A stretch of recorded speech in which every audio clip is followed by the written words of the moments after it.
Conviction that this country needs to go for growth is rooted in my personal experience. I know what it's like to grow up somewhere that isn't feeling the benefits of growth. I saw what that meant, and I'm not prepared to accept that for our country. I want a country where people can get good jobs, new businesses can set up, and families can afford an even better life. That's why, from day one, I've been ambitious for growth. Since the 2008 financial crisis, the potential of this great country has been held back by persistently weak growth.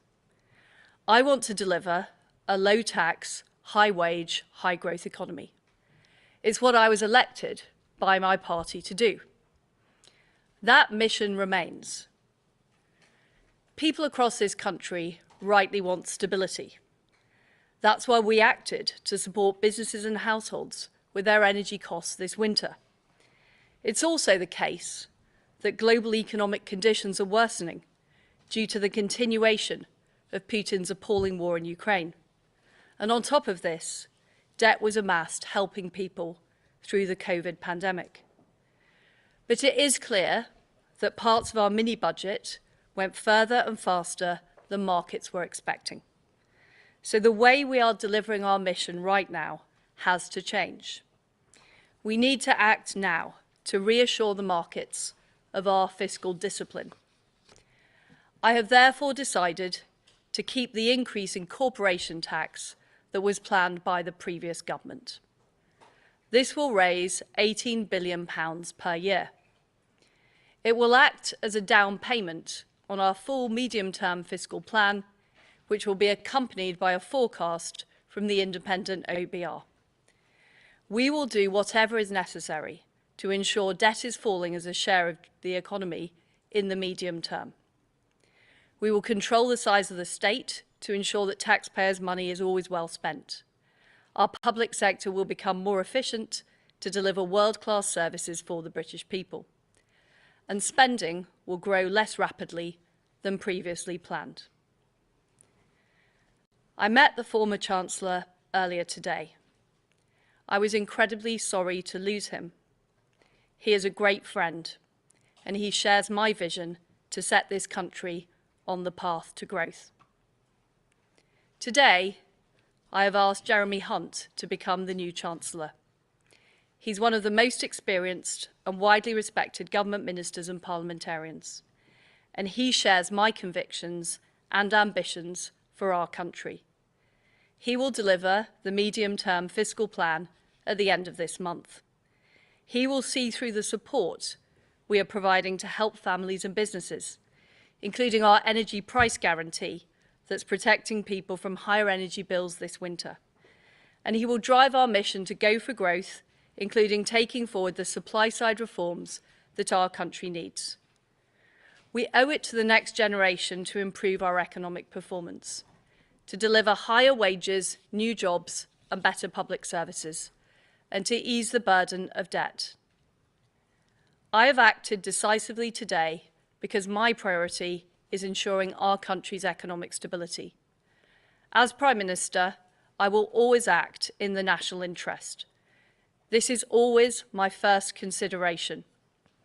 I want to be honest, this is difficult, but we will get through this storm, and we will deliver the strong and sustained growth that can transform the prosperity of our country for generations to come. I'll now take questions. Can I start with Ben Riley-Smith, Telegraph?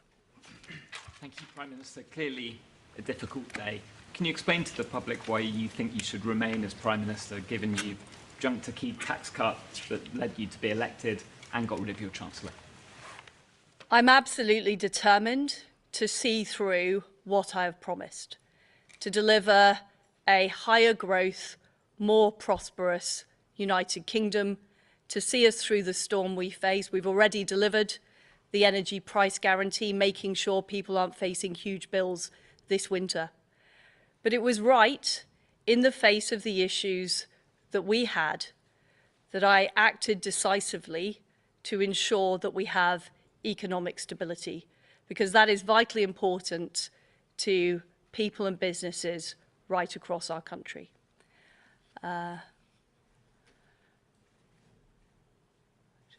Harry Cole. Thank you, Prime Minister. Harry Cole from The Sun. You were the one that wanted to cut the 45p rate.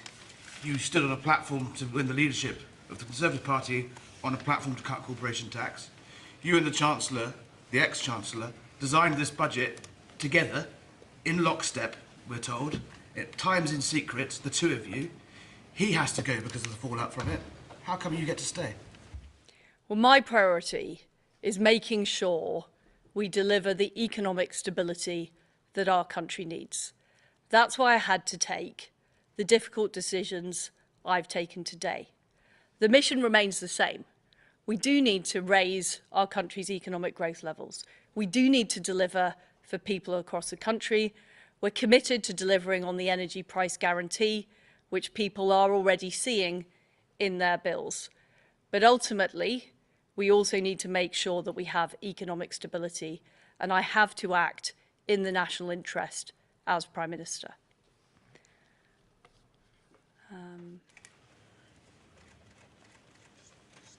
Chris Mason, BBC.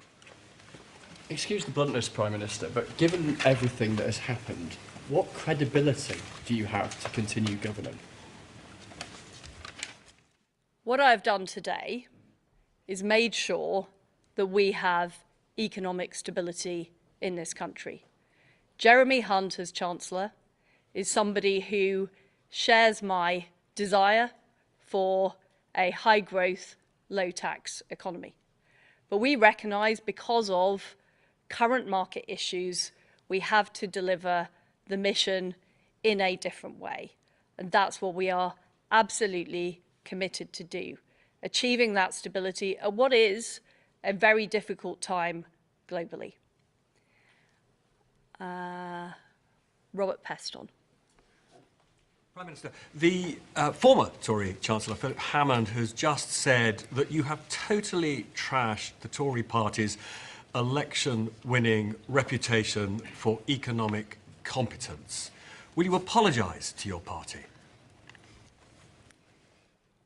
Well, I am determined to deliver on what I set out when I campaigned to be party leader. We need to have a high-growth economy, but we have to recognise that we are facing very difficult issues as a country.